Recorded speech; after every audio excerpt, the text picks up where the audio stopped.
a great speaker we had last year to our stage here at Charcon 6.0.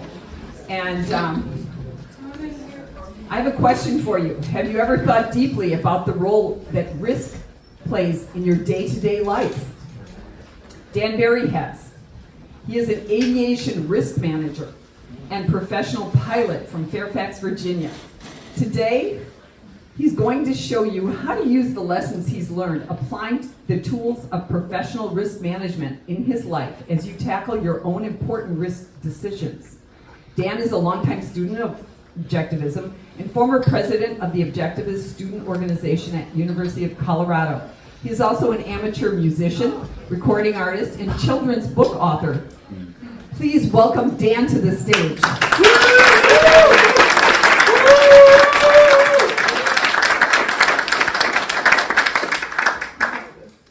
All right, raise your hand if you're a risk taker. See what I'm working with. Whoa, okay. I didn't expect that at all. So if you'd actually asked me that a year ago, I would have said no way.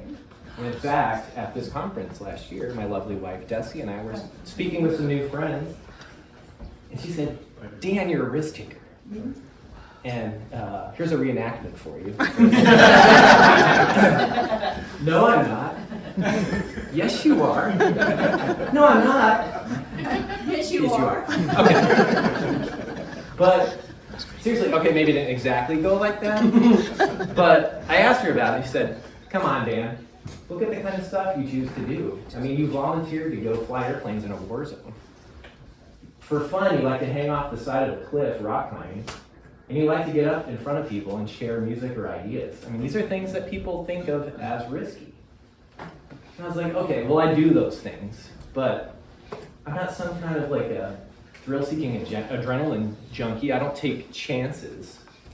So I kind of blew the whole thing aside, right? And went on with my life. But then that thought kept coming back to me. Am I a risk taker? I mean, what does that even mean? I mean, I work as a certified aviation risk manager, but I think I compartmented that away from my thinking about my personal life. And I had this disparity between my idea of what it means to be a risk taker and the things that I choose to do in the pursuit of my goals. So I took a deep dive. I knew I needed to reconcile that. So I took a deep dive over the last year into what it actually means to be a risk taker. And today, you're going to discover what I discovered on my journey. And my promise is to you that by the time we're done today, not only will you have a better understanding of the role risk plays in your own life, but you're going to have some tools to use to assess risk rationally or objectively using evidence-based principles in the pursuit of your own values. Are you ready to get started? Yes. Sweet. Okay. All right, here's how we're going to get there, our roadmap. So we're going to start by building a shared mental model of risk. What does that mean? We're just going to establish the context of what it means to take a risk, and most importantly, how that relates to our values. Then we'll move on to talk about how to quantify risk. So we might say that something looks risky, but we might not know how risky. So we're going to look at how professional risk managers quantify risk and see if we can apply that to our own thinking and our own risk decisions. Then we're going to move on to the principles, that is where I unveil the goods, so to speak. The principles I've developed of risk-taking and talk about how to apply those to your life. We'll look at the barriers to managing risk. So oftentimes we get in our own way when it comes to risk management and our psychology. So we'll talk about how to overcome that. And then I'll give you a chance for some questions before my closing remarks. So before we get too far ahead though, I want to get you thinking about risk. So let's play a game that I call Would You Try It? It's a very easy game, very simple. There's only one rule. I'm going to show you some pictures of people engaged in various activities, and just raise your hand if it's something that you would consider doing, or maybe you have done. Or if you're not a hand raiser, I get it. Okay, I'd take a yay, or a nay, or if you're really into it, hell yes, or hell no. I'm not going to do that. Okay, you guys ready? Mm-hmm. All right, first one. Hell yeah. Yeah. All right. Yeah. Ooh, I heard a no back there. Okay, so for the hell yes, what appeals to you about rock climbing in a gym? Completely safe. Completely safe. Okay. it's safe, but I still feel like it's dangerous. Yeah. Okay, so you like an element. You like to live on the edge, James. I got it. Yeah. Okay. Fun and challenging. I like to feel like I'm on the So, edge. but there's challenge, right? A little bit of adventure going on here, right? Physical and mental challenge. But is it risky? Yeah. I heard, well, it's pretty safe, right? You've got a rope, right? You've got somebody holding a rope for him down there, padded forward. Well, actually, my own rock climbing mentor, who had climbed K2 and Everest, all this kind of stuff, a few years ago was in a gym just like this, got distracted while tying his knot, fell from the roof of the gym and almost lost his life. So there's risk, right? But mostly this is fun. All right, so for my hell yes on that one, any takers for this one? Okay. Specifically free solo? So yeah, this is Alex Honnold free soloing half dome. So no ropes, no support, 3,000 feet of rock. Is this risky? Oh, yeah. Okay, he doesn't think so. Oh, he probably does. Okay, so here's actually a quote. He says, "When I do solo, I manage risk through careful preparation. I don't solo anything unless I'm sure I can do it." So yeah, for most of us, right, that's stupid risky. One false move and you're dead, right? He also is missing parts of his brain. Exactly. That perceived fear. Yeah, that's a whole other conversation. All right, where's my fitness buffs in the room? I know you're out there. Yeah. Oh yeah, look at those guys. All right, what appeals to you about this kind of activity? That specific movement. Strength. Right? Right, this is weightlifting is important. Fitness is important, right? Key to longevity. Fitness allows us to do a lot of the other activities that we want to do, play with our kids, go skiing, do all the things that are, do value-seeking stuff. Is this risky? Yes. No. Yes. I don't know, yeah. Yes. You guys pretty good form there, right? Okay. Okay, so actually in the U.S. every year, about 60,000 people wind up in emergency rooms from weightlifting injuries. And in fact, when I worked in Afghanistan, I was in charge of safety for my group. People weren't being sent home from the fight because they were injured by enemy fire. Our number one cause of injury was the gym. And especially the older you get. Yeah, oh, I feel you there. All right, where's my entrepreneurs in the room? Anybody interested in opening a business or maybe has? What's good about that? What appeals to you? Your own boss. Your own boss, right? You're in charge, you get to do what you love maybe, all that cool stuff. Is this risky? Yes. Okay. Yeah. The first year, right? One in five close in the first year, small businesses. 50% in the first 5 years, and after 10 years, 7 out of 10 close their doors, right? You could lose a lot of money. Okay, so last slide for the game. What I'm doing right now, and I know a lot of you in this room do it, public speaking. Where's my public speakers? Okay. So sharing life-serving ideas with people we care about. It's important. Is this risky? It feels Okay. I can make a total ass of myself up here, right? And then I have to avoid eye contact with you guys the rest of the weekend. Okay. So, yeah, I mean, many people fear public speaking more than death, right? The fear of that embarrassment, right? So that's a big deal. Okay, so game time's over, and I appreciate your playing along with me there. But we can see from these few examples that in the course of our life-serving pursuits, so whether it's recreation or fitness, our livelihood, or even sharing ideas, even things that we don't think of as risky, things can go awry. We can wind up worse off than we started out. And often the risks just lurk right out of sight. So what does it actually mean to take a risk? Well, what does risk mean? So here's the definition of risk, and this isn't necessarily the end-all objective definition. This is just dictionary.com, but I think it gives us an idea of how the concept is used in our culture. So it says here, risk is exposure to the chance of injury or loss. Exposure to the chance of injury or loss. So I want to bring your attention to a few of the words that are inside the definition here. Because the first is chance, right? So it's not saying here there's a certainty of an injury or loss. There's some possibility or probability. So that might be open to our assessment, right? So that's why we're going to get into quantifying risk. That's a key component. And the other words I want to bring your attention to are injury or loss. Okay, well, there's some implicit questions here, right? Injury to whom? Loss of what? So let's talk about the what first. Okay, well, if we lost something, presumably we had something to begin with, right? And in the context of risk, we're just probably talking about something we cared at least a little bit about, right? Anybody, somebody help me out. What's the word that we have for those things that we care about? Hey. I knew this audience would know that one. Okay, so to think of it in the inverse, right? If we didn't care about it, did we really take a risk? Okay. I mean, think about it from the images from the game, right? So injury would be the loss of the value of one's health, or you could have the loss of something physical like money in your business, or even a spiritual value, right? The respect of you guys, if I screw this talk up. Okay, so then who's the who and the injury to whom? Well, it's us, right? The valuer, okay? So we've established that we're in the realm of values here. And I know many in this audience will be familiar with this formulation from Ayn Rand and the Virtue of Selfishness. Value is that which one acts to gain and or keep. Value is that which one acts to gain or keep. So how do we gain or keep our values? Well, obviously, we find somebody who has them, we club them over the head, and take it ourselves. No, we're not looters, right? We're producers. We do this, we create those values through production, or we exchange them, value through value. It's the theme of the talk, right?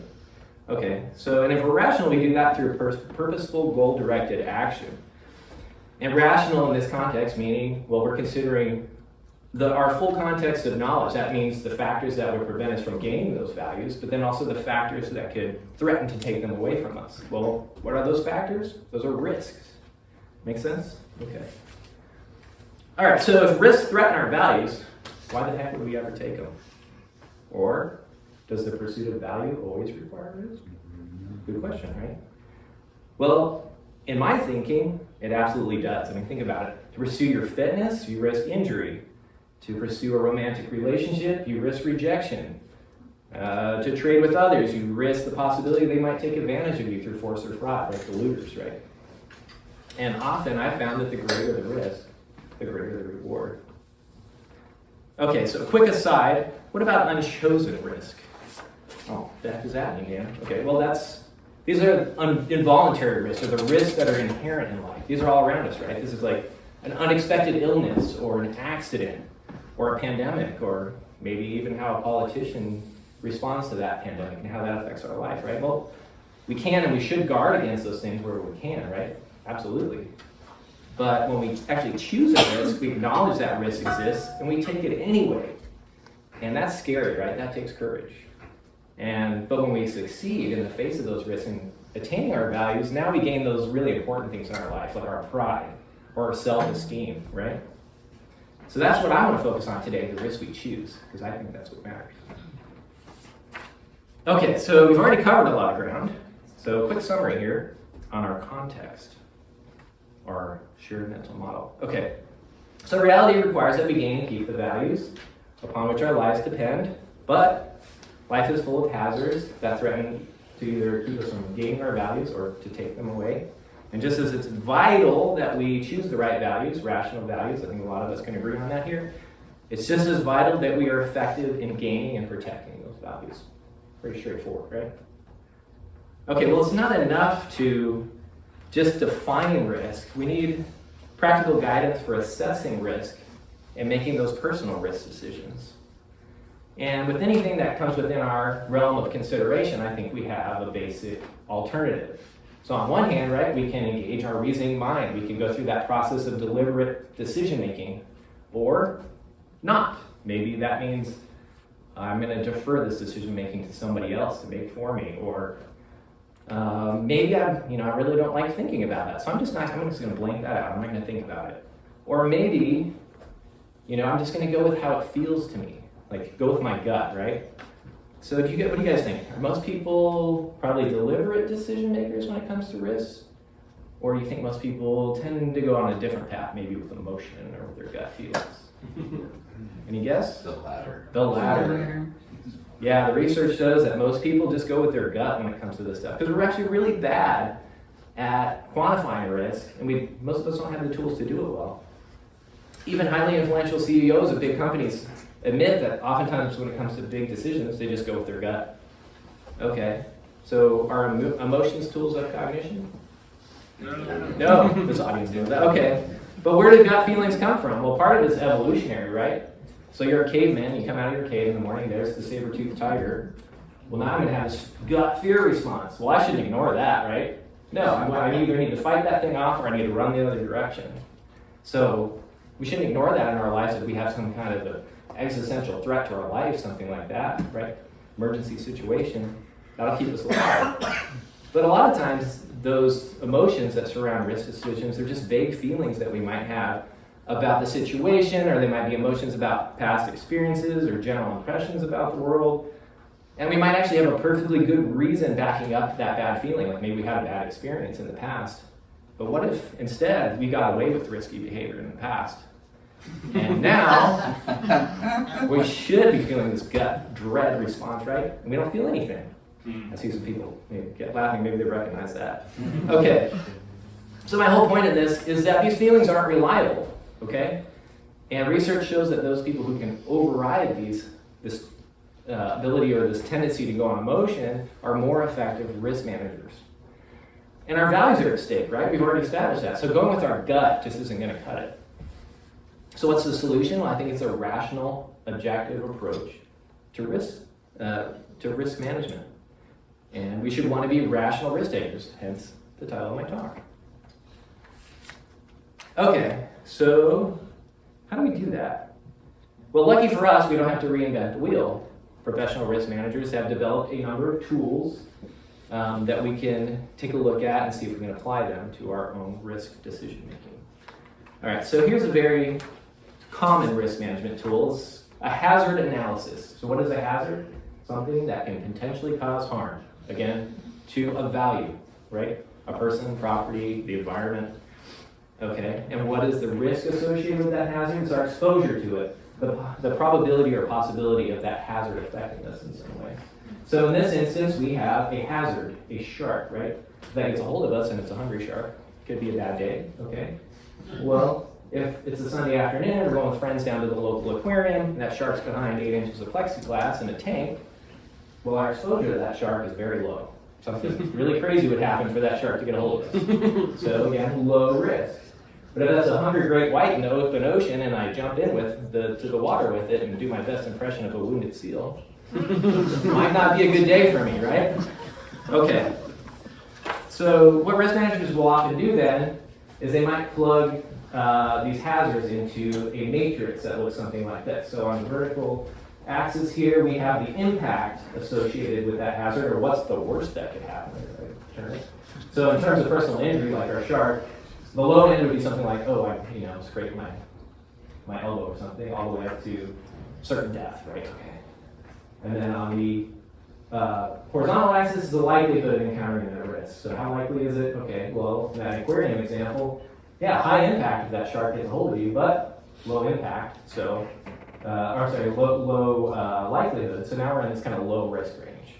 When we start getting into considering a course of action where we start having, high impact, high likelihood, now we get into this medium to high risk area, we better start thinking about how are we going to mitigate or lessen that risk, right? How can we lessen the impact in some way, or how can we decrease the likelihood? And if we get too many of these, medium to high risk, we might start thinking, maybe I shouldn't do this after all, right? Okay. So, do you guys think on its own, does this provide everything you would need to make a risk decision? No. I heard no. Okay. So I think something's missing here. Anybody know what it is? Ooh. Okay. The upside? Excellent. That's exactly what I think too. Okay. So this calculus ignores the value gained by taking the risk, or how important is it to us, right? And it ignores the question of value to whom and for what, as we talked about. So just because the risk is high doesn't mean that we wouldn't want to take the action, right? I mean, can you think of a value in your life that's so important you would accept high risk to protect it? Yeah, I can. Okay.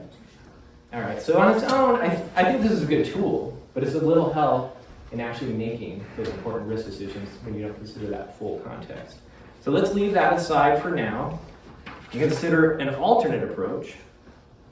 And this approach divides risk management into two broad categories. So risk subjectivism, which we've already talked about, that's the whole going with your gut, right? We've already discounted that as being too prone to error or subject to error for the important things in our life. But then the other is risk objectivism. Now, this isn't a big O objectivism, Ayn Rand's philosophy. This is just kind of a way to make risk assessment more objective, or rather than simply to approach it without some kind of rational analysis. So what risk objectivism does is it divides, it asks a question: should we base our risk decisions in probability on one hand, or should we base it on perceived causes? What does that mean? Well, that's just the reasonable person approach. What would a reasonable person do? So we're going to take these in turn, starting with probability first. And for that, a short video. Mr. Spock, can we get those two guys? Well, we say the odds are not getting out of here. Difficult to be precise, Captain. I should say approximately 7,824.7 to 1. Difficult to be precise? 7,824 to 1? 7,824.7 to 1. That's a pretty close approximation. I endeavored to be accurate. You do quite well. So, fans of original Star Trek here? Yeah? Okay. So how do you think that Kirk is going to listen to Spock's approximation? Is that going to help him decide what he's going to do? No. Yeah, Kirk always ignored him, right? He did whatever the hell he wanted to. So, okay, but the important question is, should he have listened to Spock, or is Spock's outlook on risk really logical? And I think this is best illustrated by an example.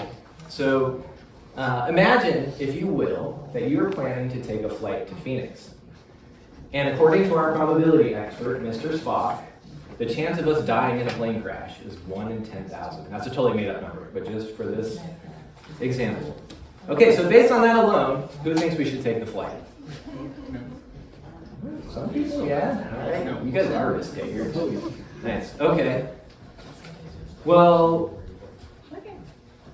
okay, so let's say that you think, okay, well, 1 in 10,000 doesn't seem that bad. I mean, it's not like it's like 1 in 100 or 1 in 10. I mean, that doesn't sound too good. I would rather it was like 1 in 10,000 or 1 in 100,000, something like that. 1 in a million?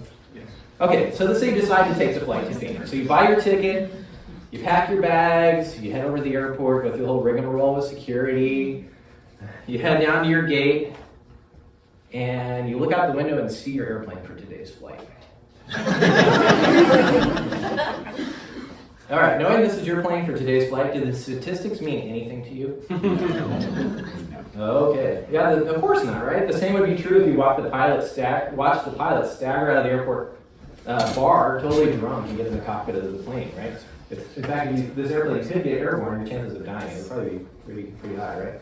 Okay, so this makes it clear that statistics or probability don't inform specific risk decisions. And I know many in this audience are familiar with Dr. Leonard Peikoff, and I think he puts this very succinctly in his Art of Thinking course when he states that statistics are applicable only when you are unavoidably ignorant about a given concrete, our airplane in this example, and 2, some action is necessary and can't be postponed or deferred. Well, like an emergency situation, right? So again, statistics are only applicable when 1, you're unavoidably ignorant about a given concrete, and 2, some action is necessary and can't be postponed or deferred.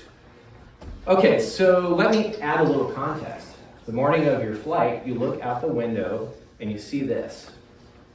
All right, this is an emergency. A full-fledged zombie apocalypse is going on in your town, and there's one flight, last flight to safety.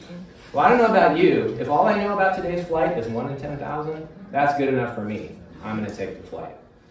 Okay. All right, so let's leave probability aside for a minute and let's consider the alternative that's offered by risk objectivism, and that is perceived causes, or what the reasonable person would do in our situation. Okay, so perhaps you think, I don't want to let my biases or my preconceived notions influence my decision. I don't want to be subjective. That's the worst thing for objectivists, right? Okay, so I'm going to imagine this quintessential reasonable person and try and figure out if they would take the flight. Okay, so let's do just that. Let's look at what a reasonable person might consider for our flight. Okay, well, how about safety record? both of the airline and the aircraft manufacturer. Does that seem reasonable? I think so, okay. Yeah, have they had any accidents or incidents? Also, a reasonable person might want to know about the pilots, right? What's their training like? Maybe even the specific pilots today. Are they kind of, there's always that bell curve. Are they kind of at the bottom of the curve? Or are these the really good ones? Is this the Solenberger, the guy that put it down and, put the airplane down in the Hudson, okay? How about the cabin crew? Like, what's their experience? Because if we have a problem on the ground in the airplane, these are the people that are going to get us out of the airplane. They're not just there to serve you drinks, right? They actually serve a safety function. Okay, and how about the people that maintain this particular airplane? That might be a reasonable thing to ask. Like, what's their training like? What's their safety record? And I might want to know, if I was a reasonable person, what's the history of this particular plane? Does it have any known issues that maybe we should know about? Okay. How about the airports we're traveling to? Are they adequate for today's flight? Do they have emergency services? So let's say the pilot, messes up the landing and the airplane's on fire. We're going to need emergency services to get out of the airplane. Are the runways long enough? How about the weather forecast for today? Is it even safe to go flying? Is it too windy to land? Is there turbulence? Is there thunderstorms? The list goes on and on and on, okay? All right, so who flew to the conference? Did you guys ask all these questions before you got on the plane?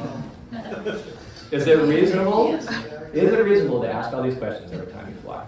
Some of them. Okay, some of them, okay. What's the weather? Okay. No hurricanes. That's good. Okay. So if you ask all these questions, you have little time for doing anything else in your life, right? Okay. But how do you know what questions to ask? Do you know what you don't know? Are you sure you can figure out what a reasonable person would do?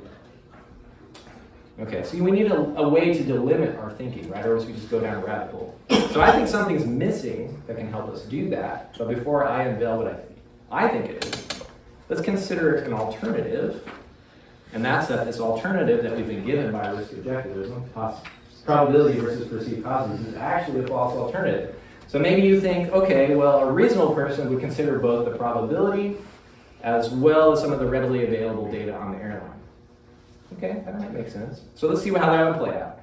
So let's say we have the same probability as we did in the first example, 1 in 10,000 chance of dying in a crash. And for today's purposes, we've chosen Keating Air for our flight because, well, they were the cheapest ticket. So we do a quick internet search.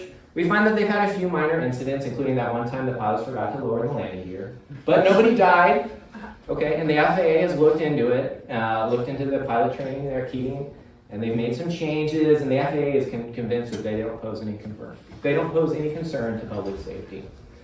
Okay, so knowing all that, who thinks we should take the flight? All right, not many.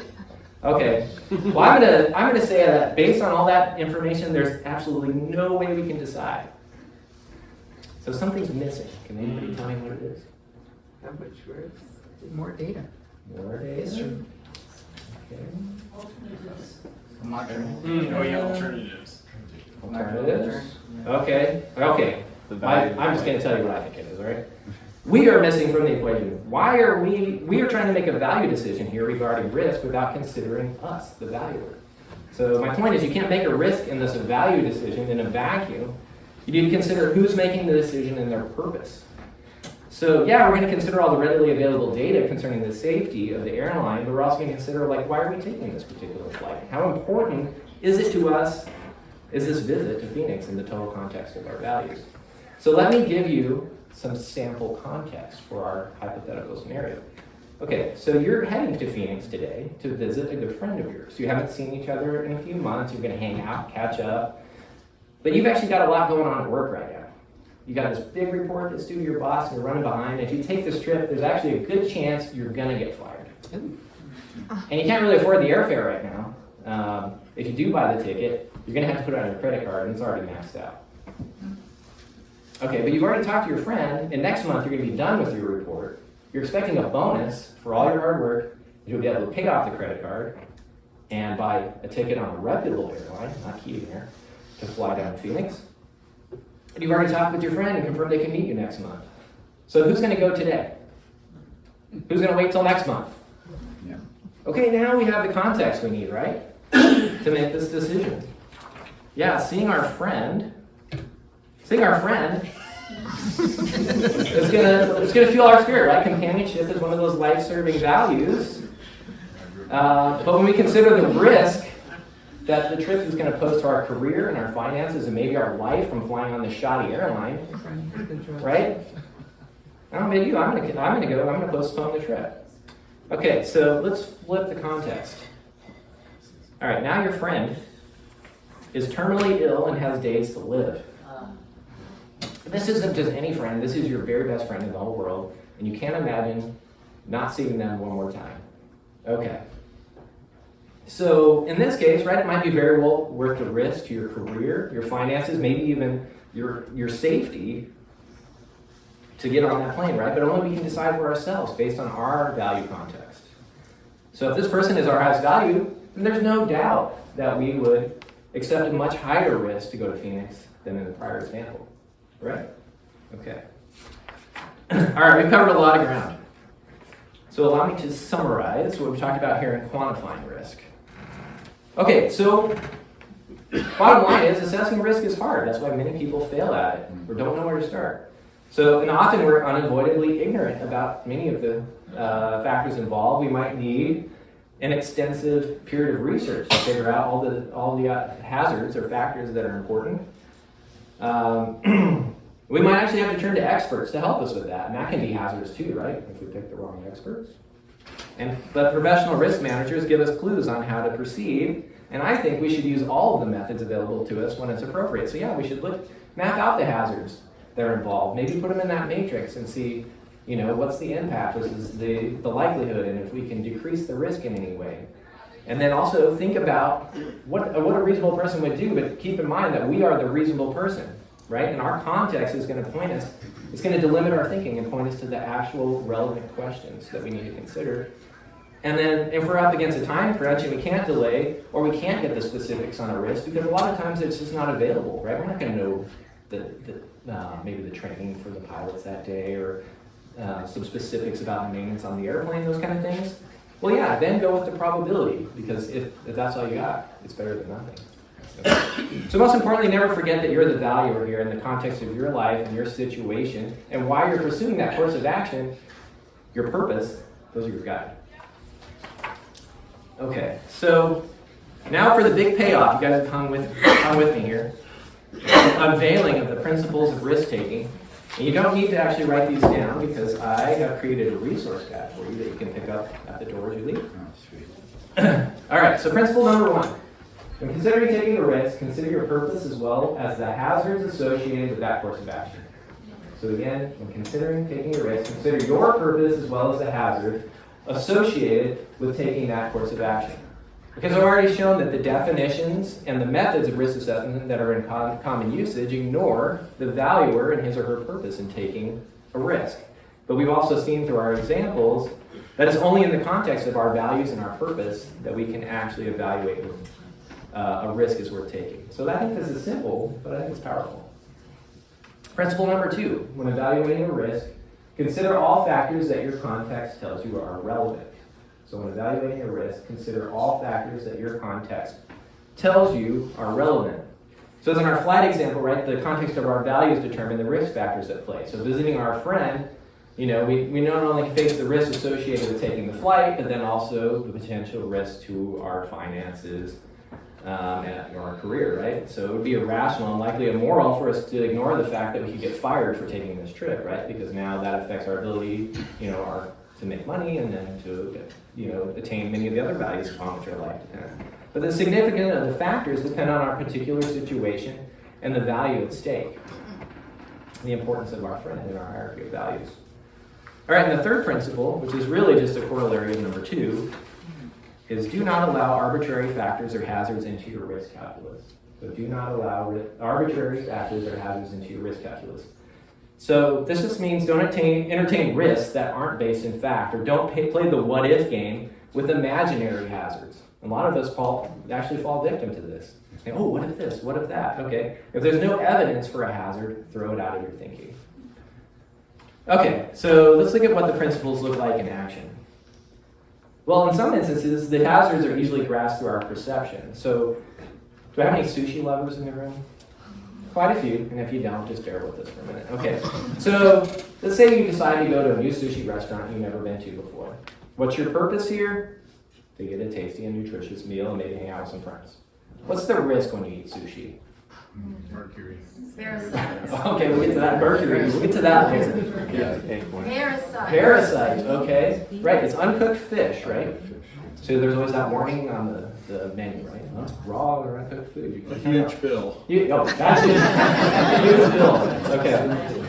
So yeah, you can get sick, or you could even die. Okay? Or go bankrupt. Okay, but let's say you walk into this restaurant you've never been in before, and you look around, and what do you see? You see a clean environment, lots of other people eating, they seem to be enjoying their food, they're enjoying hanging out. You sit down, you order your food, you watch the chef preparing your food, he's wearing gloves, he's got a nice clean knife, the food arrives, it smells and it tastes fresh. Is there anything in this context that would lead you to think you would become ill? The warning on the menu. There you go. Okay, so no, right?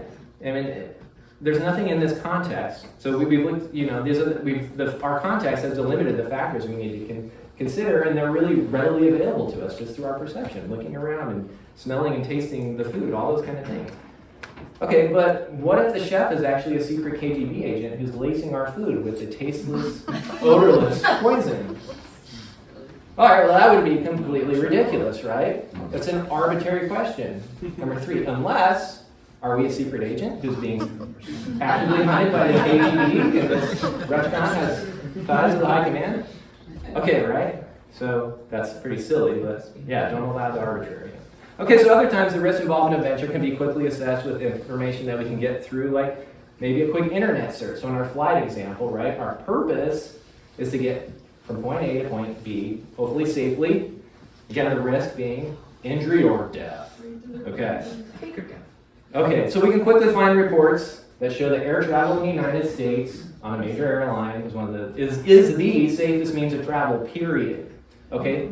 That's probability, right? Okay. But I think we can rest assured in that because it's much safer than driving in a car, things like that. Okay, and then we can also look at the airline safety record, but then also the aircraft manufacturer. Do they have any incidents that betrayed the public trust, right? That's hazard analysis, or that reasonable person standard. And we can rest assured in our knowledge of the desire of aviation companies to continue to make money, right? Anything come to mind there? Boeing. Aviation. Oh, Boeing. Yeah, exactly. So if you guys don't recall, with Boeing, they had a number of crashes with their 737 MAX 8, and they blamed it on the pilots.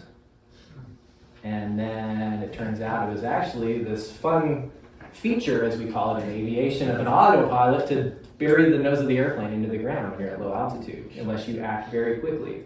So, but the worst part about it is they covered that up. And then later, now they have these quality issues with door plugs coming out of the airplane, and it's really been bad for the company, right? So now a lot of people are canceling orders and that kind of thing. So that kind of plays into that. Okay. So let's move over to barriers to risk management. Okay, so there are many ways here that we actually get in our own way when it comes to risk management. But fear is really the main cause of faulty risk decisions, because putting our values on the line is scary. We've already established that. So as we know, we're in that fight or flight response. We're in that panic zone, right? We literally cannot reason. We cannot think. That lizard brain has taken over, okay? But even when we're not in panic, fear causes us to do some very strange things that can actually cause us to take on more risk or miss out on attaining our positive values. If you've ever heard of these studies where they give people $5 and they say, would you risk that $5 to maybe make 10? And most people are like, I don't want to lose $5.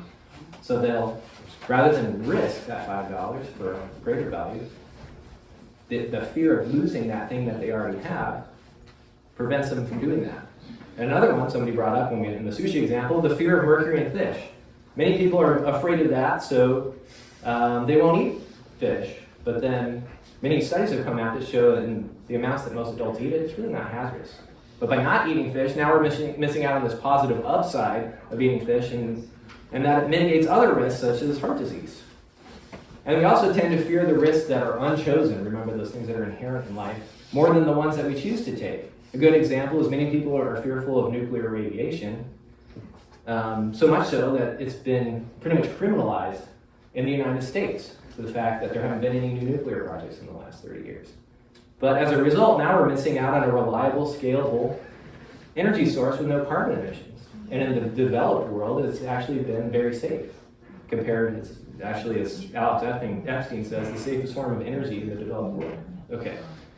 But many of us then will go out into the sun, right, solar radiation for hours at a time without a second thought to sunscreen, even though there are more skin cancer cases every year in the United States than all other forms of cancer combined. When we choose to take that risk, right, but we just don't think about it because we don't perceive it as a risk. Okay. All right, so how do we ensure we're not being driven by fear, but instead by the pursuit of our life-serving goals? Well, I think the key here is awareness. Knowing that some of those evolutionary physiological responses that have kept us safe for eons, can cause us to jump to conclusions about risk that aren't based in fact. So that recognition alone can keep us maybe alert to the fact that we're susceptible to making hasty decisions based on partial data, and maybe make us step back and take a more analytical approach, use those tools that we've covered. The key is here to challenge your emotions, especially fear, to uncover the root of the feeling and ensure that it corresponds to reality. Okay, so I'm going to stop there and open it up to questions. And Cynthia, let me know when I have 2 minutes, please. Do I have 2 minutes? Yeah, oh yeah. I didn't know that was a question.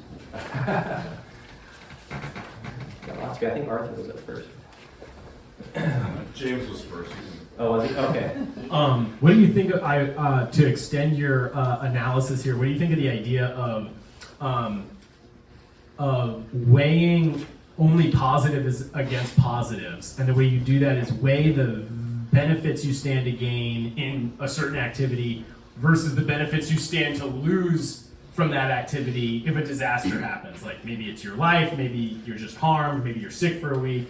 What if we had any thoughts as to like balancing value against value instead of thinking of it in terms of like value versus risk? I guess I haven't thought of it that way. I think that's an interesting thing to consider. On my resource guide, one of the links that I provided is a link to a really good talk called Motivation from Love versus Motivation from Fear by Jean Maroney at ARI. And there is a lot to how we frame things, right? So she talks a lot in that talk about how when we're focused on values, that helps us move towards those positives. But many of us we're so focused on the disvalues, what we could lose, that we don't tend to see that, right? That's a big motivation, and as I've shown, like that fear is much more powerful. So I think there's probably something to that, and definitely worth some thought about thinking more in terms of weighing the positives, because those are the things that are important, right? Not all the negative stuff in life. Yeah, those things play in, but yeah, we want to move towards the good, right? So, good question. So I've definitely got some fears that result in, let's call it inaction. And no matter how much I logically understand that where those fears come from, what they're based on, and so on, after many, many years, they may persist. I guess my question is, what, other than like radical desensitization, like are there other ways of addressing those fears? Like if you can't like literally compel yourself to take the action anyway? Good question. There's a lot of stuff that I encountered in my research that I couldn't include in the talk. But obviously, many people are there's such a thing as being risk averse, right? But what does that actually mean? I mean, some people are so controlled by fear that it leads to this inaction. I mean, even when they know, yeah, I should do this other thing, right? And I put some other resources in here that there are some good articles in like Psychology Today and things like that talk about getting past that fear. But I'm still thinking about that one, because I think what those tend to get to, or the point they tend to make is, you just need to be able to pull yourself back from that. But that's really hard to do, right? Because we talked about fear is such a powerful emotion. So I don't know that I have the best answer, other than like I say, I think awareness, knowing that we're susceptible to that is one thing, and being able to pull yourself back from it and notice when you're feeling that way, or again, when are you feeling that motivation from fear, and instead focus on what can I gain from doing this one thing. So maybe that's kind of a non-answer, but you might find some stuff in that extra reading in the resource guide, and certainly could talk to you more about it offline. So thanks. Are we going to have a minute? Oh, I missed that. Okay. Okay, no, keep going. Do your minute. Oh, I do? Okay. I'm going to cut into your lunch. Cynthia said I could. Yeah. Okay, I'm really quick. Just in closing, I want to close with this quote that appeared from Nathaniel Brandon in the Objectivist newsletter from April 1964. And this was in response to a reader's question. They asked, what is the justification for knowingly risking your life? And the response, in part, was, quote, the life proper to man is a process of pursuing, achieving, and enjoying values, the values which his life as a rational being requires. The pursuit of values entails a struggle, and struggle entails risk. The pursuit of values necessarily involves the possibility of failure and defeat. A rational man does not rebel against this fact, nor against any metaphysical fact of reality. To choose to act for one's values only when no risk is involved is to forsake values, and to forsake values is to forsake life. So today, if you ask me if I'm a risk taker, I'll proudly raise my hand and say yes, because I'm a valuer. And to be a valuer means to take action to gain or keep the things that you love in the face of risk. So seek values in your own life that your life and happiness require through production and trade, and know you have what it takes to be a rational risk taker. Thank you.